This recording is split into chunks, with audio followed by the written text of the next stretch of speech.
আজকে বানাবো লাল লাল ঝাল ঝাল মটন। চলো দেখা যাক আজকে মটনটা কেমনভাবে বানাই আমরা।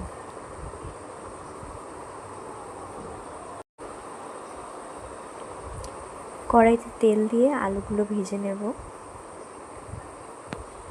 আলু ভাজা হয়ে গেলে সেই তেলে আর একটু তেল দিলাম, দিয়ে এবার জিরে ফোড়ন দেব।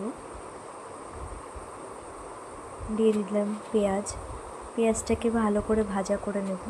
তার মধ্যে আদা রসুন জিরে ও লঙ্কার পেস্ট, ভালো করে মশলাটাকে কষিয়ে নেব যতক্ষণ না তেল ছাড়ছে।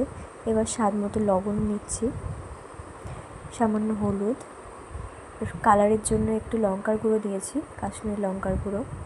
এবার মাংসটাকে দিয়ে দিচ্ছি। মাংসটাকে সামান্য একটু কষিয়ে নিয়ে এবার আলুগুলো দিয়ে আর একটু কষিয়ে নেব। এবার গরম জল দিয়ে দিলাম। এবার প্রেসার কুকারের মধ্যে দিয়ে দিলাম, ভালো করে ফুটিয়ে